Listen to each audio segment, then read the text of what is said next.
Hi everyone.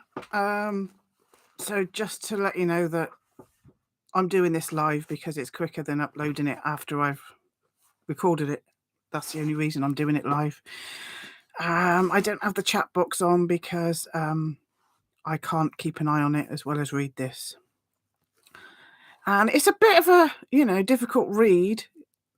It's a bit of a difficult listen to as well. It's Mary Shelley wrote this hundreds of years ago when we had bigger brains and we understood bigger words and it was easier to just we were more hegemonicated, weren't we?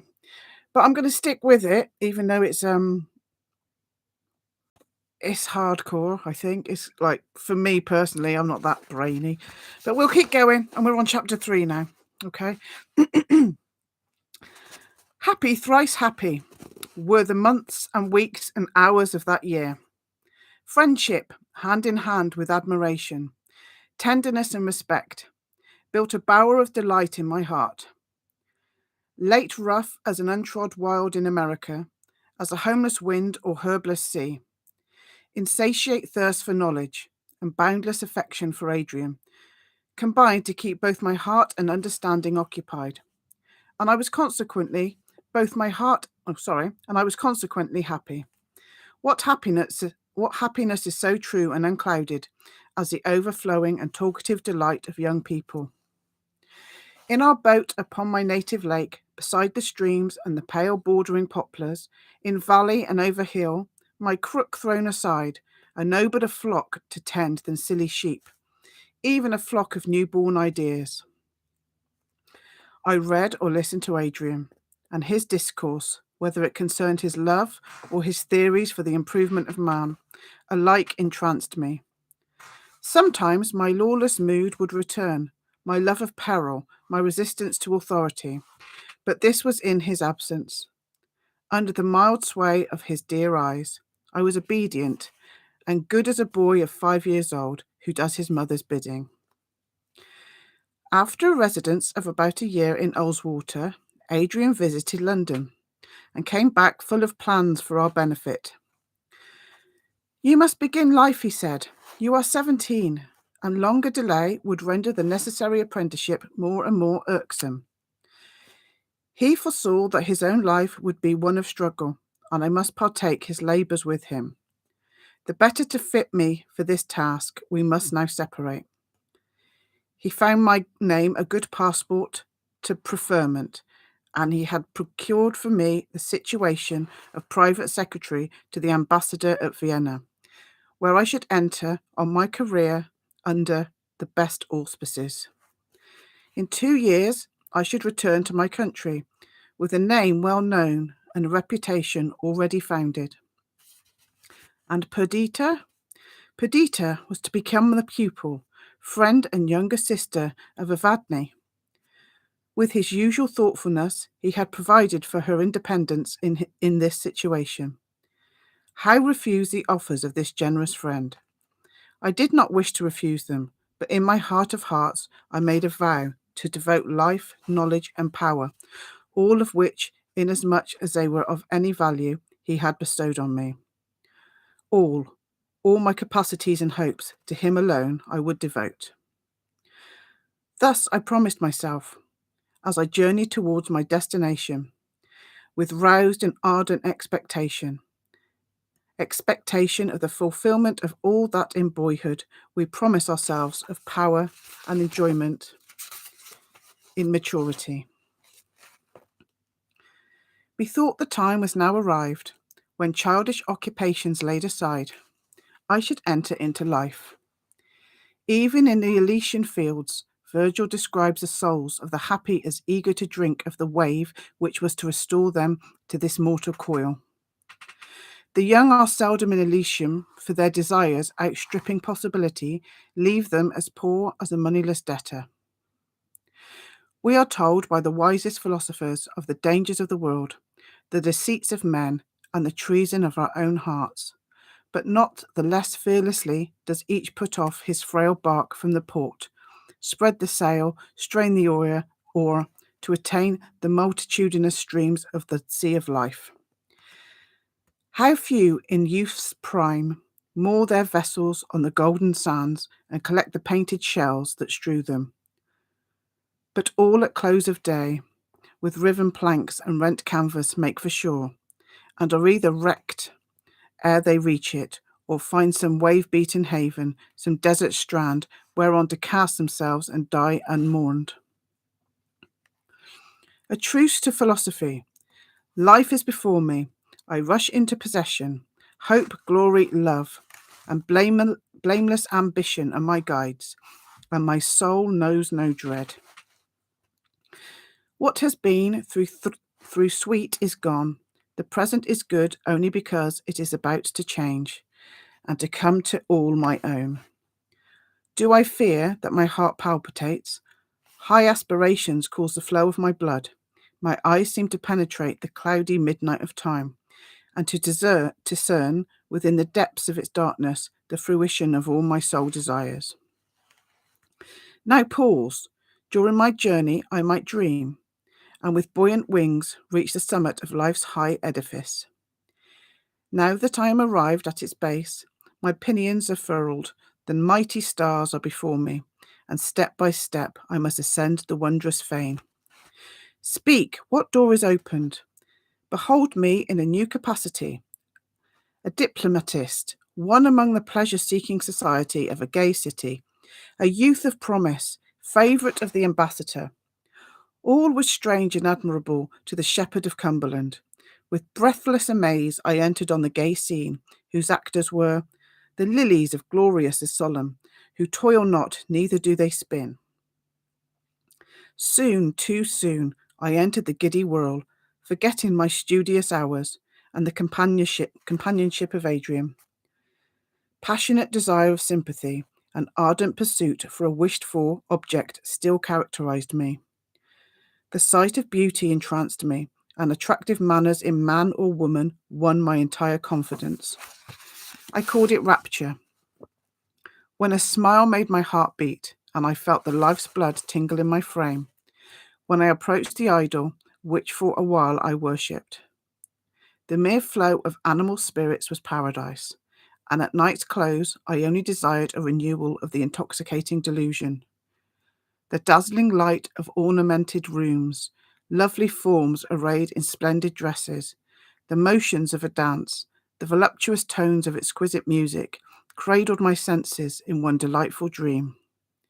And is it not in its kind happiness? I appeal to moralists and sages. I ask if in the calm of their measured reveries, if in the deep meditations which fill their hours, they feel the ecstasy of a useful tyro in the school of pleasure. Can the calm beams of their heaven-seeking eyes equal the flashes of mingling passion which blind his, or does the influence of cold philosophy steep their soul in a joy equal to his? Engaged in this dear work of youthful revelry. But in truth, neither the lonely meditations of the hermit, nor the tumultuous raptures of the reveller are capable of satisfying man's heart. From the one we gather unquiet speculation, from the other satiety. I can never say that word. The mind flags beneath the weight of thought and droops in the heartless intercourse of those whose sole aim is amusement. There is no fruition in their vacant kindness, and sharp rocks lurk beneath the smiling ripples of those shallow waters. Thus I felt when disappointment, weariness, and solitude drove me back upon my heart, to gather thence the joy of which it had become barren. My flagging spirits asked for something to speak to the affections, and not finding it, I drooped. Thus, notwithstanding the thoughtless delight that waited on its commencement, the impression I have of my life at Vienna is melancholy. Goethe had said that in youth we cannot be happy unless we love. I did not love, but I was devoured by a restless wish to be something to others. I became the victim of ingratitude and cold coquetry.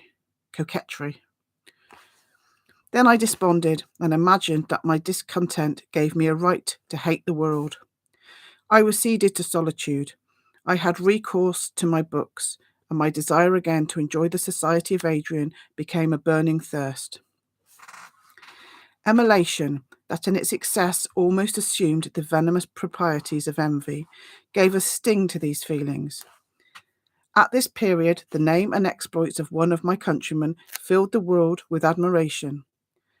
Relations of what he had done, conjectures concerning his future actions, were the never-failing topics of the hour. I was not angry on my own account, but I felt as if the praises which this idol received were leaves torn from laurels destined for Adrian. But I must enter into some account of this darling of fame, this favourite of the wonder-living world. Lord Raymond was the sole remnant of a noble but impoverished family. From early youth he had considered his pedigree with complacency, and bitterly lamented his want of wealth. His first wish was aggrandizement, and the means that led towards this end were secondary considerations. Haughty yet trembling to every demonstration of respect, ambitious but too proud to show his ambition, willing to achieve honour, yet a votary of pleasure, he entered upon life. He was met on the threshold by some insult, real or imaginary, some repulse where he least expected it, some disappointment, hard for his pride to bear. He writhed beneath an injury he was unable to revenge, and he quitted England with a vow not to return, till the good time should arrive, when he might feel the power of him she now despised. He became an adventurer in the Greek wars. His reckless courage and comprehensive genius brought him into notice. He became the darling hero of this rising people. His foreign birth, and he refused to throw off his allegiance to his native country, alone prevented him from filling the first offices in the state. But though others might rank higher in the title and ceremony, Lord Raymond held a station above and beyond all this. He led the Greek armies to victory. Their triumphs were all his own. When he appeared, whole towns poured forth their population to meet him. New songs were adapted to their national airs, whose themes were his glory, valour, and munificence. A truce was concluded between the Greeks and Turks. At the same time, Lord Raymond, by some unlooked-for chance, became the professor of an immense fortune in England, whither he returned, crowned with glory, to receive the merit of honour and distinction before denied to his pretensions. His proud heart rebelled against this change. In what was the despised Raymond not the same? If the acquisition of power, in the shape of wealth, caused this alteration, that power should they feel as an iron yoke.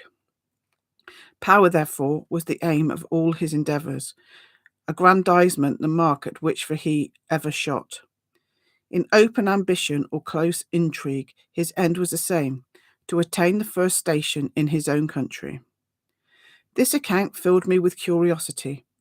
The events that in succession followed his return to England gave me keener feelings. Among his other advantages, Lord Raymond was supremely handsome. Everyone admired him. Of women he was the idol. He was courteous, honey-tongued, and adept in fascinating arts. What could not this man achieve in the busy English world? Change succeeded to change. The entire history did not reach me, for Adrian had ceased to write, and Perdita was a laconic correspondence. The rumour went that Adrian had become, how right the fatal word, mad. That Lord Raymond was the favourite of the ex-queen, his daughter's destined husband. Nay, more, that this aspiring noble revived the claim of the House of Windsor to the crown, and that, on the event of Adrian's incurable disorder and his marriage with the sister, the brow of the ambitious Raymond might be encircled with the magic ring of regality. Such a tale filled the trumpet of many-voiced fame. Such a tale rendered my longer stay at Vienna, away from the friend of my youth, intolerable. Now I must fulfil my vow, now range myself at his side, and be his ally and support till death. Farewell to courtly pleasure, to politic intrigue, to the maze of passion and folly. All hail England, native England, receive thy child. Thou art the scene of all my hopes, the mighty theatre on which is acted the only drama that can, heart and soul, bear me along in its development. A voice most irresistible, a power omnipotent, drew me thither. After an absence of 2 years, I landed on its shores, not daring to make any inquiries, fearful of every remark. My first visit would be to my sister, who inhabited a little cottage, a part of Adrian's gift on the borders of Windsor Forest. From her I should learn the truth concerning our protector. I should hear why she had withdrawn from the protection of the Princess Evadne, and be instructed as to the influence which this overtopping and towering Raymond exercised over the fortunes of my friend. I had never before been in the neighbourhood of Windsor. The fertility and beauty of the country around now struck me with admiration, which increased as I approached the antique wood.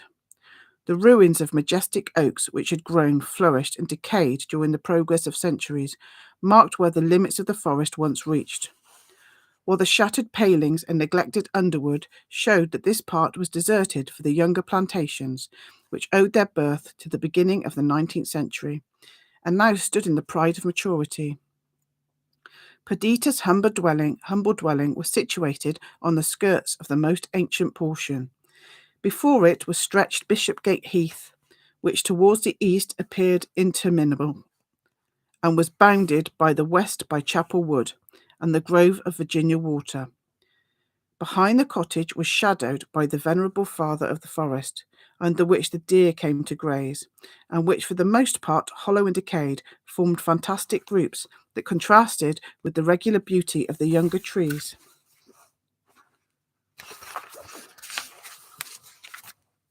These, the offspring of a later period, stood erect and seemed ready to advance fearlessly into coming time, while those outgrown stragglers, bloated and broke, clung to each other, their weak boughs sighing as the wind buffeted them, a weather-beating crew. A light railing surrounded the garden of the cottage, which, low-roofed, seemed to submit to the majesty of nature, and cover amidst the venerable remains of forgotten time. Flowers, the children of the spring, adorned her garden and casements. In the midst of lowliness there was an air of elegance which spoke the graceful taste of the inmate. With a beating heart I entered the enclosure. As I stood at the entrance I heard her voice, melodious as it had ever been, which before I saw her assured me of her welfare. A moment more and Perdita appeared. She stood before me in the fresh bloom of youthful womanhood, different from and yet the same as a mountain girl I had left. Her eyes could not be deeper than they were in childhood, nor her countenance more expressive, but the expression was changed and improved. Intelligence sat on her brow. When she smiled, her face was embellished by the softest sensibility, and her low, modulated voice seemed tuned by love. Her person was formed in the most feminine proportions. She was not tall, but her mountain life had given freedom to her motions, so that her light step scarce made her footfall heard as she tripped across the hall to meet me. When we had parted, I had clasped her to my bosom with unrestrained warmth. We met again, and new feelings were awakened. When each beheld the other, childhood passed as full-grown actors on this changeful scene. The pause was but for a moment. The flood of association and natural feeling, which had been checked, again rushed in full tide upon our hearts, and with the tenderest emotion we were swiftly locked in each other's embrace. This burst of passionate feeling over, with calm thoughts we sat together, talking of the past and present. I alluded to the coldness of her letters, but the few minutes we had spent together sufficiently explained the origin of this. New feelings had arisen within her, which she was unable to express in writing to one whom she had only known in childhood. But we saw each other again, and our intimacy was renewed as if nothing had intervened to check it. I detailed the incidents of my sojourn abroad, and then questioned her as to the changes that had taken place at home, the causes of Adrian's absence, and her secluded life. The tears that sufficed my sister's eyes when I mentioned our friend and her heightened colour seemed to vouch for the truth of the reports that had reached me. But their import was too terrible for me to give instant credit to my suspicion. Was there indeed anarchy in the sublime universe of Adrian's thoughts? Did madness scatter the well-appointed legions? And was he no longer the lord of his own soul? Wait a minute.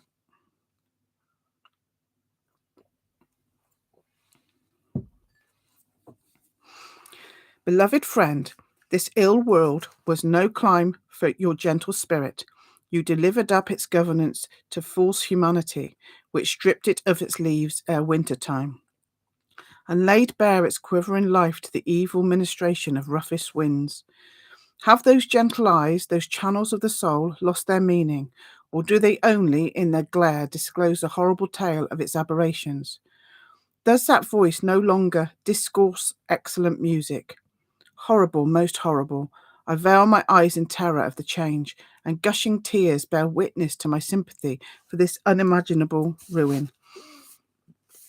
In obedience to my request, Perdita detailed the melancholy circumstances that led to this event. The frank and unauspicious mind of Adrian, gifted as it was by every natural grace, endowed with transcendent powers of intellect, unblemished by the shadow of defect, unless his dreadless independence of thought was to be construed into one, was devoted, even as a victim to sacrifice, to his love of Evadne.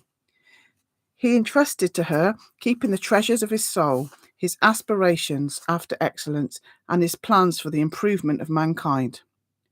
As manhood dawned upon him, his schemes and theories, far from being changed by personal and prudential motives, acquired new strength from the powers he felt arise within him, and his love for Evadne became deep-rooted as he each day became more certain that the path he pursued was full of difficulty, and that he must seek his reward, not in the applause or gratitude of his fellow creatures, hardly in the success of his plans, but in the approbation of his own heart, and in love and sympathy, which was to lighten every toil and recompense every sacrifice. In solitude and through many wanderings afar from the haunts of men, he matured his views for the reform of the English government and the improvement of the people. It would have been well if he had concealed his sentiments until he had come into possession of the power which would secure their practical development. But he was impatient of the years that must intervene. He was frank of heart and fearless. He gave not only a brief denial to his mother's schemes, but published his intention of using his influence to diminish the power of the aristocracy, to effect a greater equalization of wealth and privilege, and to introduce a perfect system of republican government into England. At first, his mother treated his theories as the wild ravings of inexperience, but they were so systematically arranged and his arguments so well supported that though still in appearance incredulous, she began to fear him. She tried to reason with him, and finding him inflexible, learned to hate him. Strange to say, this feeling was infectious.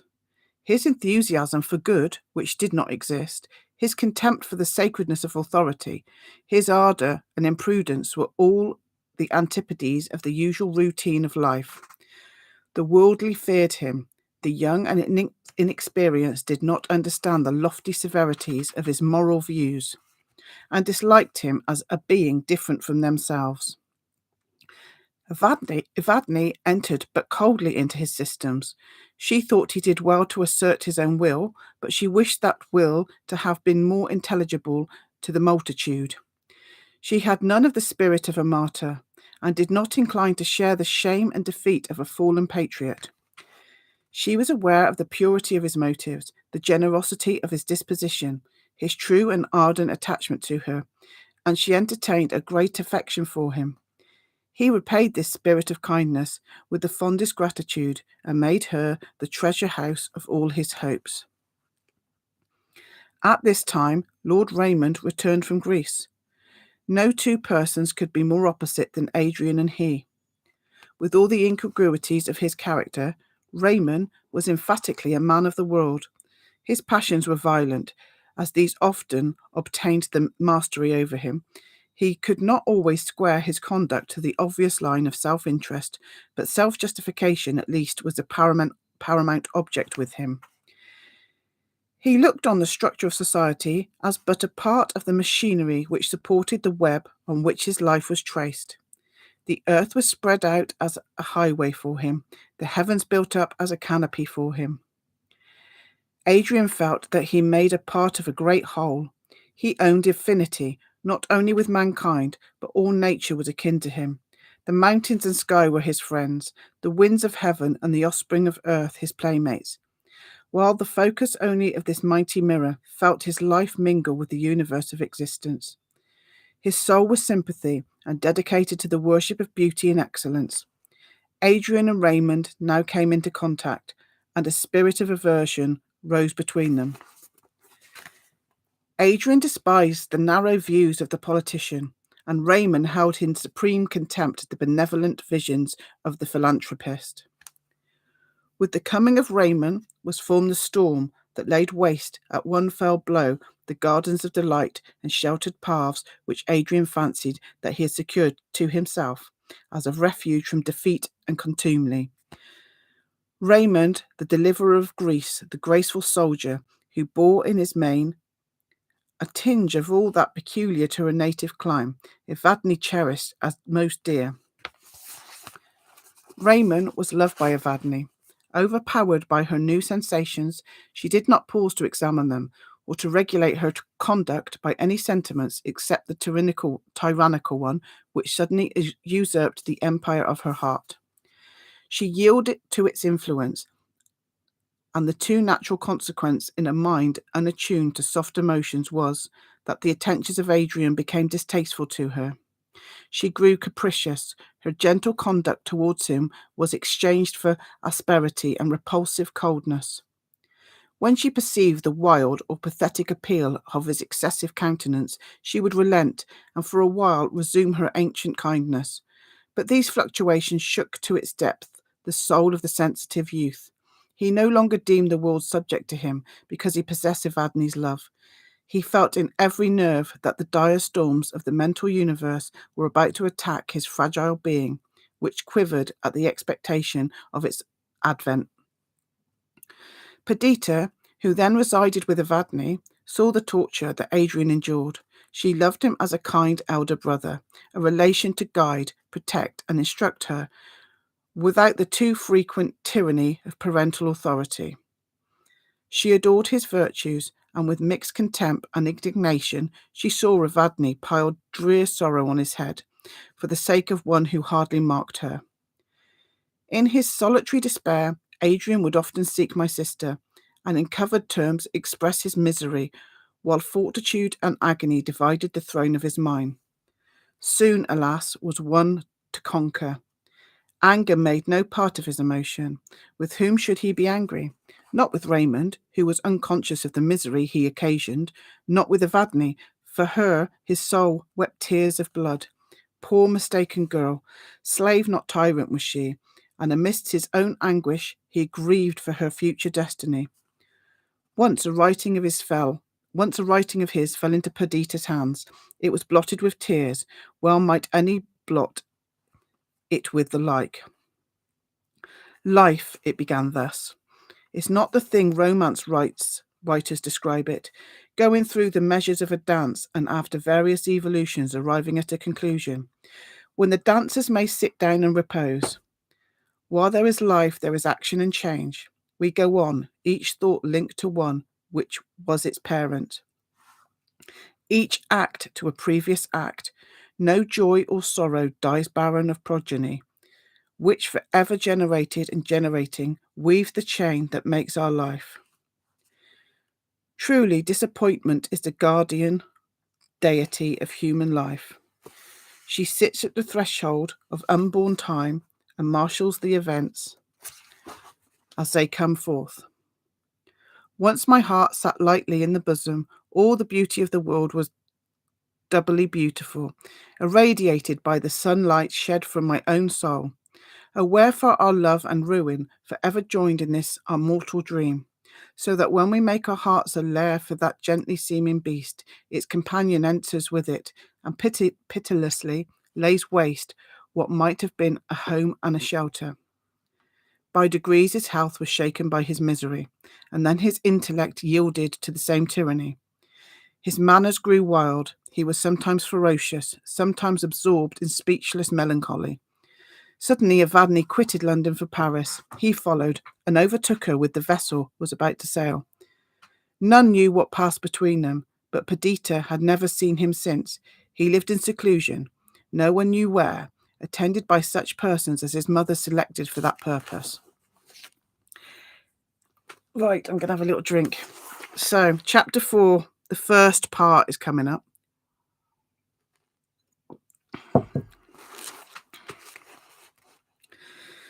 The next day, Lord Raymond called at Perdita's cottage, on his way to Windsor Castle. My sister's heightened colour and sparkling eyes half revealed her secret to me. He was perfectly self-possessed. He accosted us both with courtesy, seemed immediately to enter into our feelings and to make one with us. I scanned his physiognomy. I can never say that. Physiognomy. Which varied as he spoke, yet was beautiful in every change. The usual expression of his eyes was soft, though at times he could make them even glare with ferocity. His complexion was colourless, and every trait spoke predominate self-will. His smile was pleasing, though disdain too often curled his lips which to female eyes were the very throne of beauty and love. His voice, usually gentle, often startled you by a sharp discordant note, which showed that his usual low tone was rather the work of study than nature. Thus, full of contradictions, unbending yet haughty, gentle yet fierce, tender and again neglectful, he by some strange art found easy entrance to the admiration and affection of women, now caressing and now tyrannizing over them, according to his mood, but in every change a despot. At the present time, Raymond evidently wished to appear amiable. Wit, hilarity, and deep observation were mingled in his talk, rendering every sentence that he uttered as a flash of light. He soon conquered my latent distaste. I endeavoured to watch him and Perdita, and to keep in mind everything I had heard to his disadvantage. But all appeared so ingenious, and all was so fascinating, that I forgot everything except the pleasure his society afforded me. Under the idea of initiating me in the scene of English politics and society, of which I was soon to become a part, he narrated a number of anecdotes and sketched many characters. His discourse, rich and varied, flowed on, pervading all my senses with pleasure. But for one thing he would have been completely triumphant. He alluded to Adrian, and spoke of him with that disparagement that the worldly wise always attach to enthusiasm. He perceived the cloud gathering, and tried to dissipate it, but the strength of my feelings would not permit me to pass thus lightly over the sacred subject. So I said emphatically, "Permit me to remark that I am devoted, attached to the Earl of Windsor. He is my best friend and benefactor. I reverence his goodness, I accord with his opinions, and bitterly lament his present, and I trust temporary illness.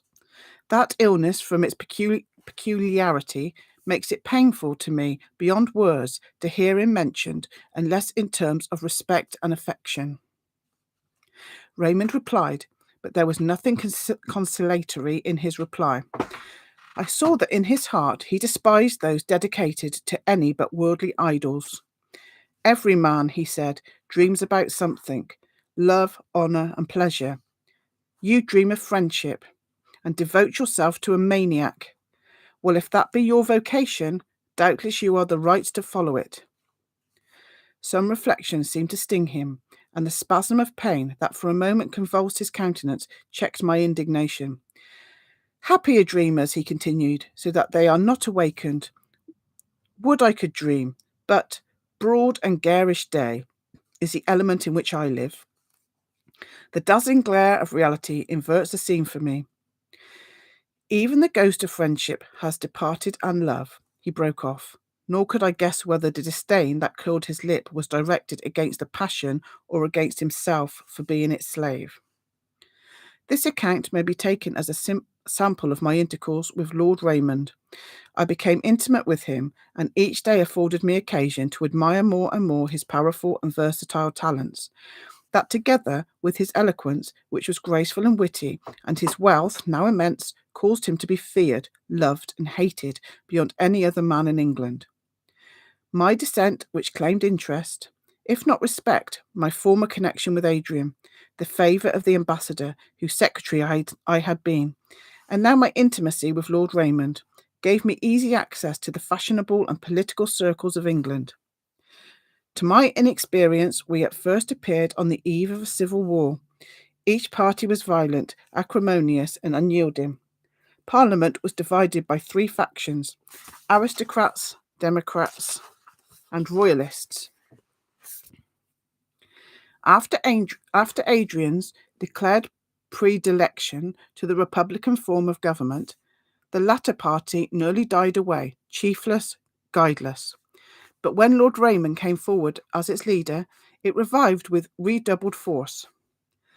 Some were royalists from prejudice and ancient affection, and there were many moderately inclined who feared alike the capricious tyranny of the popular party and the unbending despotism of the aristocrats. More than a third of the members ranged themselves under Raymond, and their number was perpetually increasing. The aristocrats built their hopes on their preponderant wealth and influence, the reformers on the force of the nation itself. The debates were violent, more violent the discourse held by each knot of politicians as they assembled to arrange their measures. Opprobrious epithets were bandied about. Resistance, even to the death, threatened. Meetings of the populace disturbed the quiet order of the country. Except in war, how could all this end?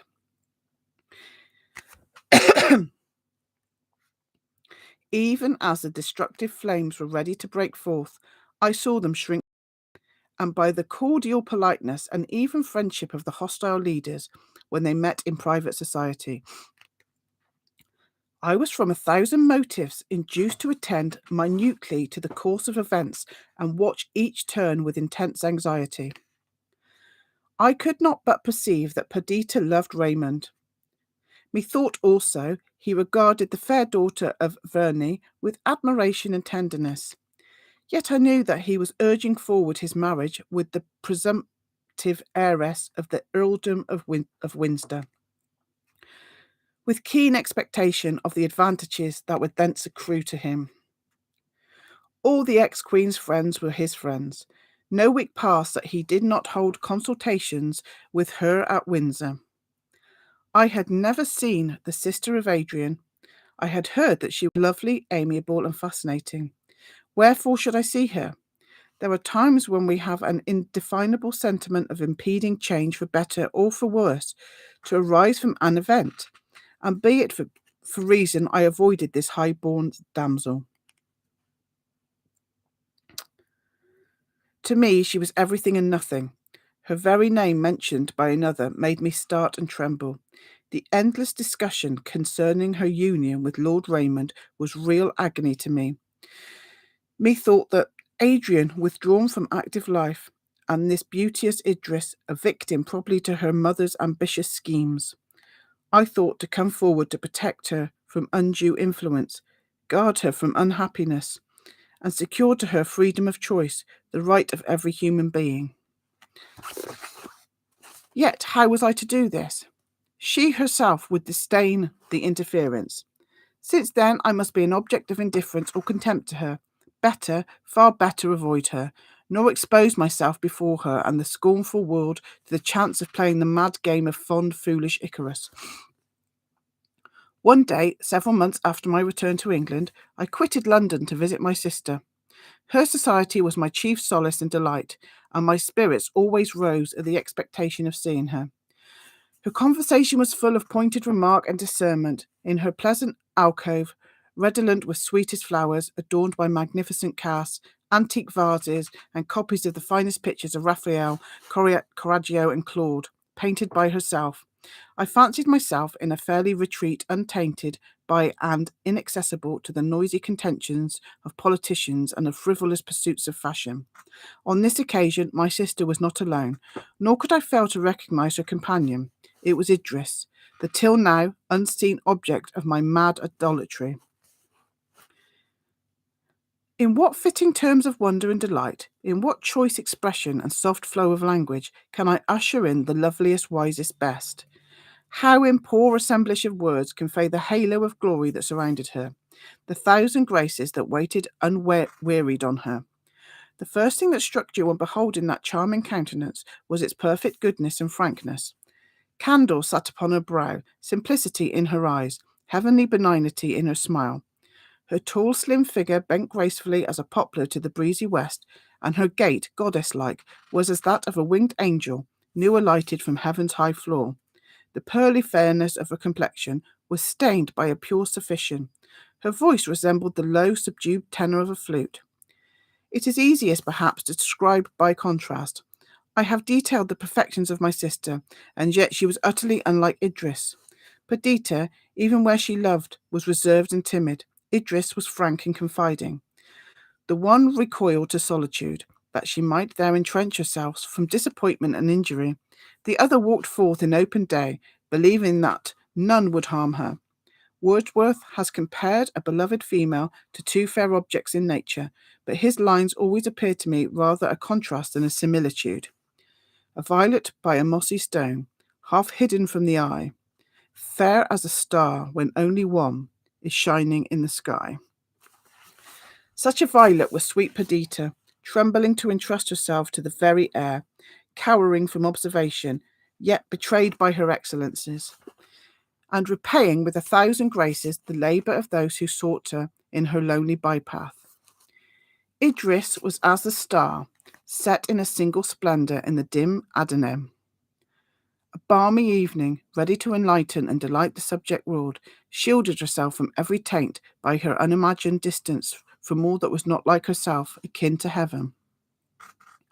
I found this vision of beauty in Perdita's alcove, in earnest conversation with its inmate. When my sister saw me, she rose, and taking my hand, said, Here is he. Even at our wish, this is Lionel, my brother. Idris arose also, and bent on me her eyes of celestial blue, and with grace peculiar said, You hardly need an introduction. We have a picture, highly valued by my father, which declares at once your name. Verney, you will acknowledge this tie, and as my brother's friend, I feel that I may trust you. Then, with lids humid with a tear and trembling voice, she continued, Dear friends, do not think it is strange that now, visiting you for the first time, I ask your assistance and confide my wishes and fears to you. To you alone do I dare speak. I have heard you commended by impartial spectators. You are my brother's friends, therefore you must be mine. What can I say? If you refuse to aid me, I am lost indeed. She cast up her eyes, while wonder held her auditors mute. Hold on.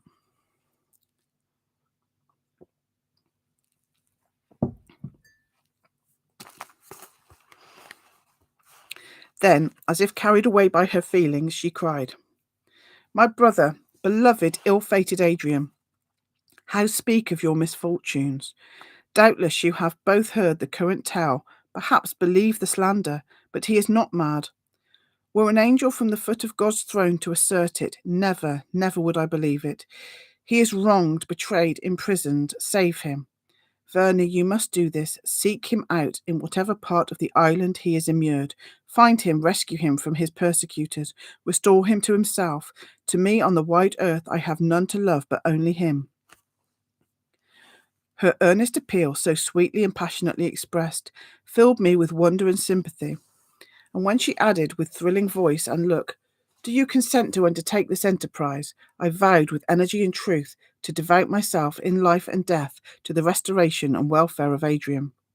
We then conversed on the plan I should pursue and discussed the probable means of discovering his residence. While we were in earnest discourse, Lord Raymond entered unannounced. I saw Perdita tremble and grow deadly pale, and the cheeks of Idris glow with purest blushes. He must have been astonished at our conclave. Disturbed by it, I should have thought, but nothing of this appeared. He saluted my companions and addressed me with a cordial greeting. Idris appeared suspended for a moment, and then with extreme sweetness she said, "Lord Raymond, I confide in your goodness and honour." Smiling haughtily, he bent his head and replied with emphasis, "Do you indeed confide, Lady Idris?" She endeavoured to read his thought, and then answered with dignity, "As you please. It is certainly best not to compromise oneself by any concealment." "Pardon me," he replied, "if I have offended. Whether you trust me or not, rely on my doing my utmost to further your wishes, whatever they may be." Idris smiled her thanks, and rose to take leave. Lord Raymond requested permission to accompany her to Windsor Castle, to which she consented, and they quitted the cottage together. My sister and I were left, truly like two fools, who fancied that they had obtained a golden treasure, till daylight showed it to be lead. Two silly, luckless flies, who had played in sunbeams, and were caught in a spider's web. I leaned against the casement and watched those two glorious creatures till they disappeared in the forest glades, and then I turned. Perdita had not moved, her eyes fixed on the ground, her cheeks pale, her very lips white, motionless and rigid, every feature stamped by woe. She sat, half frightened. I would have taken her hand, but she shudderingly withdrew it, and strove to collect herself. I entreated her to speak to me. "Not now," she replied, "nor do you speak to me, my dear Lionel. You can say nothing, for you know nothing. I will see you tomorrow. In the meantime, adieu." She rose and walked from the room, but pausing at the door and leaning against it, as if her overbusy thoughts had taken from her the power of supporting herself, she said, "Lord Raymond will probably return. Will you tell him that he must excuse me today, for I am not well? I will see him tomorrow if he wishes it. And you also. You had better return to London with him. You can there make the inquiries agreed upon concerning the Earl of Windsor, and visit me again tomorrow before you proceed on your journey. Till then, farewell." She spoke falteringly and concluded with a heavy sigh. I gave my assent to her request, and she left me. I felt as if, from the order of the systematic world, I had plunged into chaos, obscure, contrary, unintelligible. That Raymond should marry Idris was more than ever intolerable, yet my passion, though I judged from its birth, was too strange, wild, and impracticable for me to feel at once the misery I perceived in Perdita. How should I act? She had not confided in me. I could not demand an explanation from Raymond without the hazard of betraying what was perhaps her most treasured secret. I would obtain the truth from her the following day. In the meantime, but while I was occupied by multiplying reflections, Lord Raymond returned. He asked for my sister, and I delivered her message. After musing on it for a moment, he asked me if I were about to return to London, and if I would accompany him. I consented. He was full of thought, and remained silent during a considerable part of our ride. At length he said, "I must apologise to you for my abstraction. The truth is, Ryland's motion comes on tonight, and I'm considering my reply." Ryland was the leader of the popular party, a hard-headed man, and in his way eloquent. He had obtained leave to bring in a bill making it treason to endeavour to change the present state of the English government and the standing laws of the Republic. This attack was directed against Raymond and his machinations for the restoration of the monarchy. Raymond asked me if I would accompany him to the house that evening. I remembered my pursuit for intelligence concerning Adrian, and knowing that my time would be fully occupied, I excused myself. "Nay," said my companion, "I can free you from your present impediment. You're going to make inquiries concerning the Earl of Windsor. I can answer them at once. He has the Duke of Athol's seat at Dunkeld. On the first approach of his disorder, he travelled about from one place to another, until arriving at that romantic seclusion, he refused to quit it, and we made arrangements with the Duke for his continuing there." I was hurt by the careless tone with which he conveyed this information, and replied coldly, "I'm obliged to you for your intelligence, and will avail myself of it." "You shall, Verney," said he, "and if you continue of the same mind, I will facilitate your views. But first witness, I beseech you, the result of this night's contest and the triumph I am about to achieve, if I may so call it. While I feel that victory is to defeat me, what can I do? My dearest hopes appear to be near their fulfilment. The ex-queen gives me Idris. Adrian is totally unfitted to succeed in the earldom, and that earldom in my hands becomes a kingdom. By the reigning God it is true. The paltry earldom of Windsor shall no longer content him. Who will inherit the rights which must forever appertain to the person who possesses it?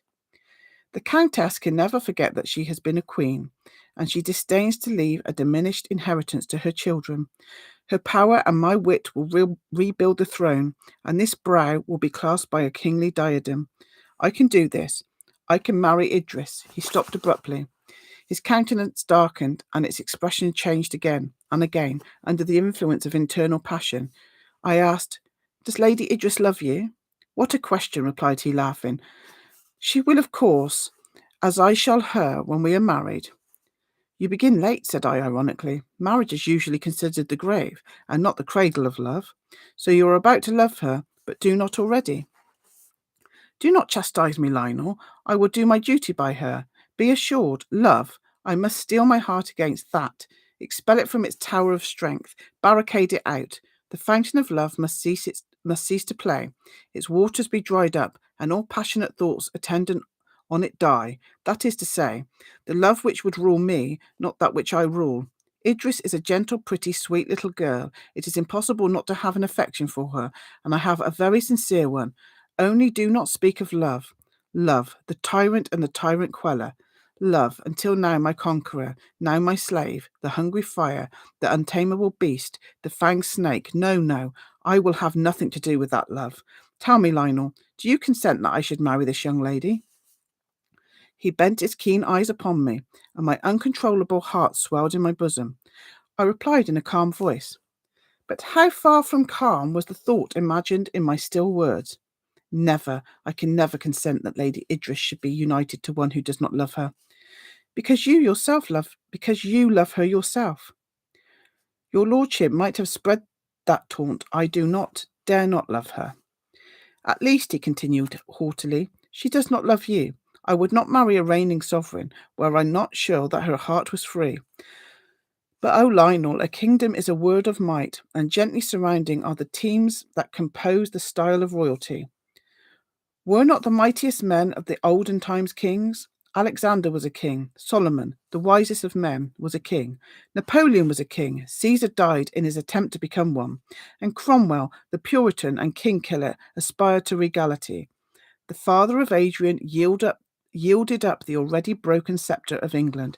But I will rear the fallen plant, join its dismembered frame, and exalt it above all the flowers of the field.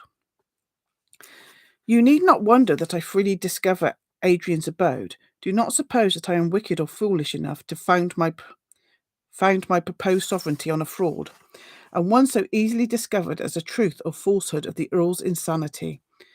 I am just come from him. Before I decided to go on my marriage with Idris, I resolved to see him myself and to judge of the probability of his recovery. He is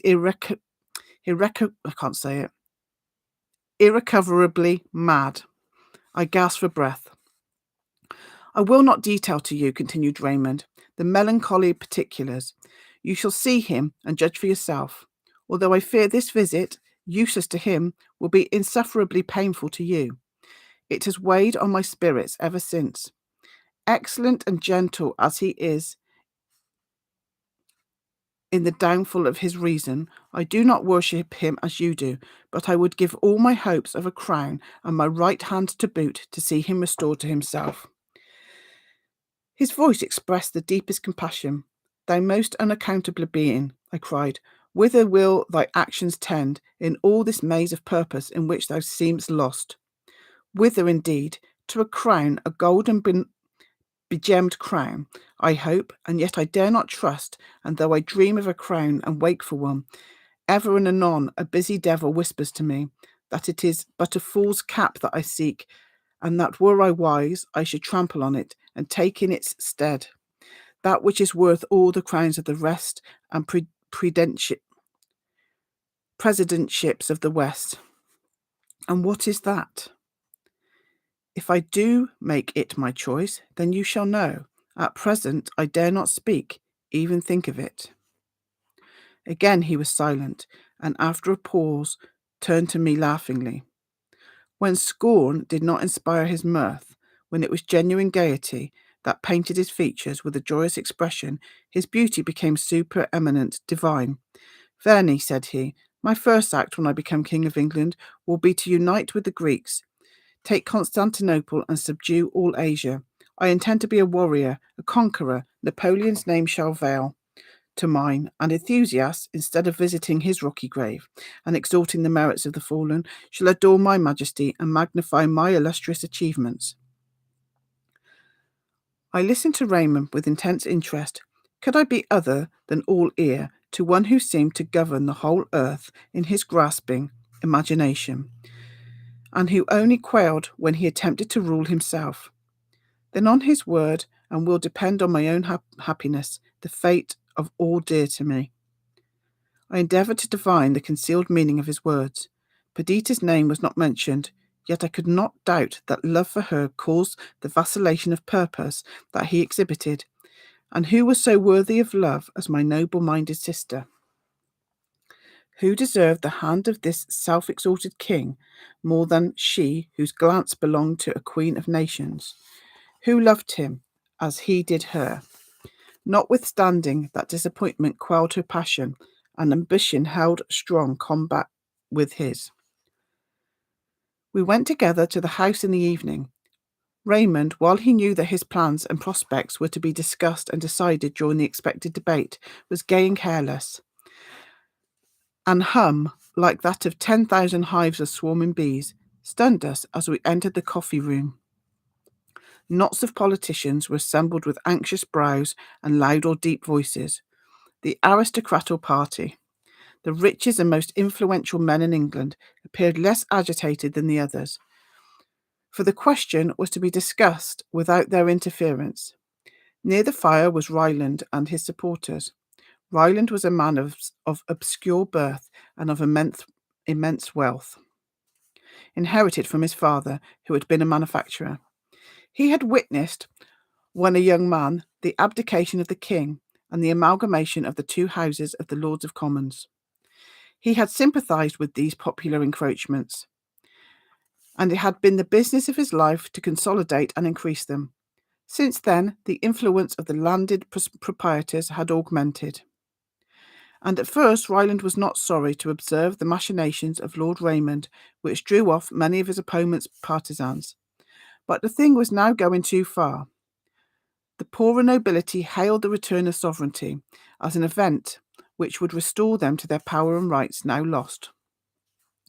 The half-extinct spirit of royalty roused itself in the minds of men, and they, willing slaves, self-constituted subjects, were ready to bend their necks to the yoke.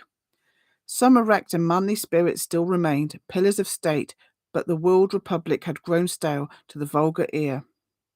And many, the event would prove whether it was a majority, pined for the tinsel and show of royalty. Ryland was roused to resistance. He asserted that his sufferance alone had permitted the resistance.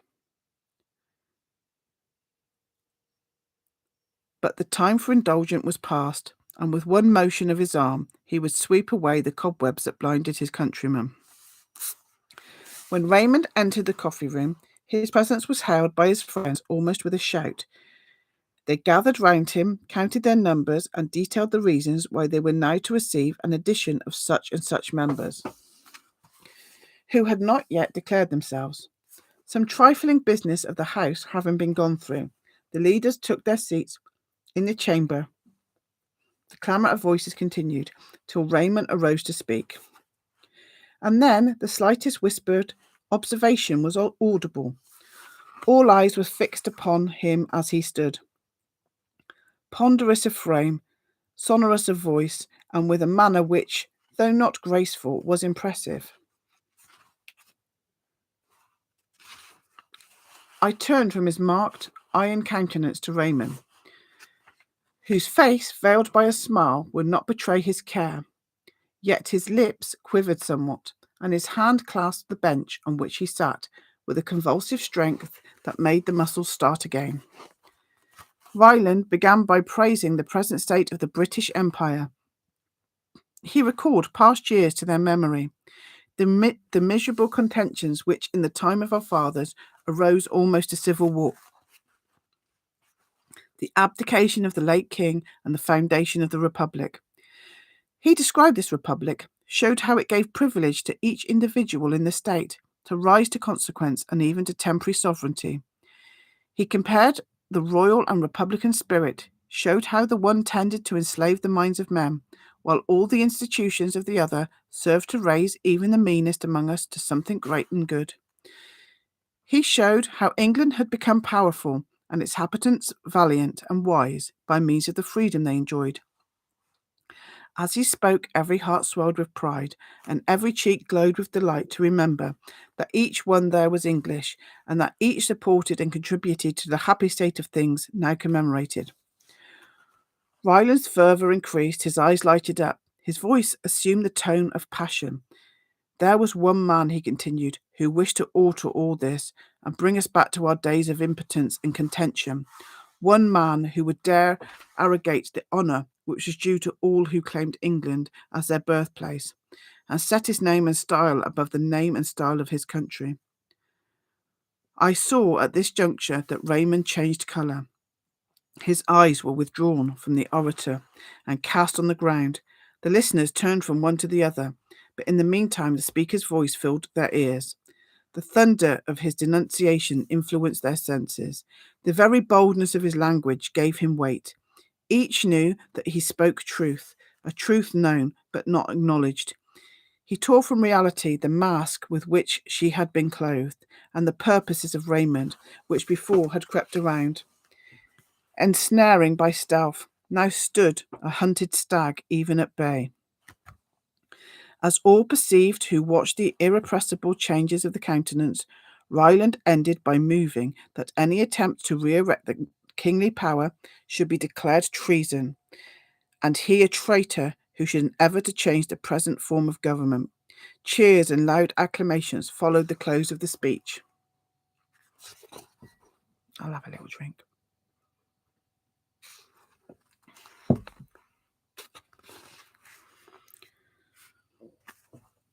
After his motion had been seconded, Lord Raymond rose, his countenance bland, his voice softly melodious, his manner soothing. His grace and sweetness came like the mild breathing of a flute after the loud organ-like voice of his adversary. He rose, he said, to speak in favour of the honourable member's motion, with one slight amendment adjourned.